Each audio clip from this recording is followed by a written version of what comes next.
Kerala black halwa is one of my favorite sweets and I often make it at home. Today I'm going to show you how this yummy sweet is made.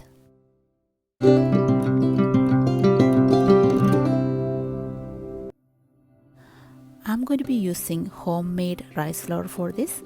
For that I'm going to soak 1 cup of raw red rice. It needs to be soaked for at least 4 hours. Once it is soaked, drain the water out and spread it on a cloth for absorbing the water. Once the water is completely absorbed, I made it into a fine powder and I sifted it to make sure there is no big lumps left. If you are unable to make your own rice flour, you can use shop bought raw rice flour. The second ingredient you need for this recipe is jaggery, which is unprocessed cane sugar. I'm using about 400 grams of jaggery and I added half a cup of water and melted that into a nice syrup. The next ingredient you need is coconut milk. I'm making my own coconut milk by grating coconut and extracting the milk. If you don't want to make your own coconut milk, you can use canned coconut milk instead. Now I'm going to add our jaggery syrup into a thick bottom pan. Along with that, I'm adding the coconut milk which I've extracted from our coconut. I've used 4 glasses of water to extract all the milk. Now our jaggery syrup and the coconut milk is nicely combined. I'm adding our 200 grams of rice flour.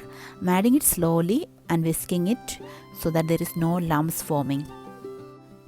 Now we have combined all our main ingredients together and there is no lumps left.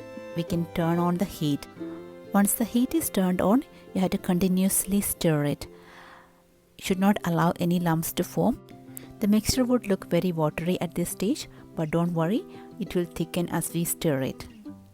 Now the process starts. It's a bit of a process to make it thick. In order to get to the right consistency, it took 45 minutes for me. I'll show you each and every stage now. As you can see, it's starting to get thickened.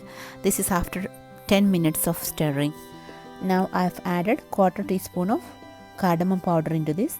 Now as you can see, it's a bit more thicker. Now it's almost 20 minutes.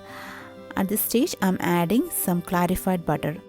Altogether I've used about 50 ml of clarified butter for this recipe, but I'm using 1 tablespoon at a time and combining it very well. As it thickens, I'm adding more clarified butter. Now it's almost 30 minutes over and you can see it's really thickens. Make sure you scrape down all the sides and combine it very well so that it's evenly cooked. It's almost 40 minutes and now you can see it's almost thickened. It's got to the right consistency and it's not sticking to the pan.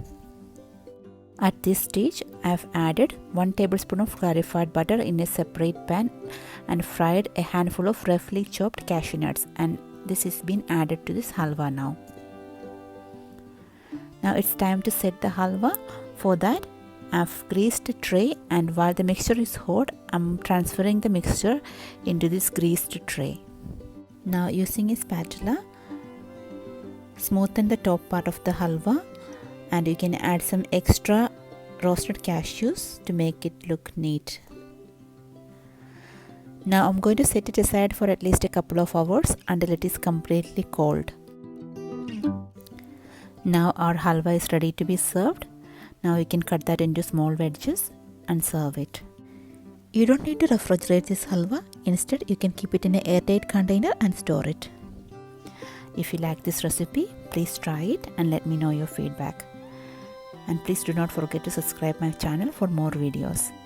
Thank you for watching and see you soon with another recipe. Bye.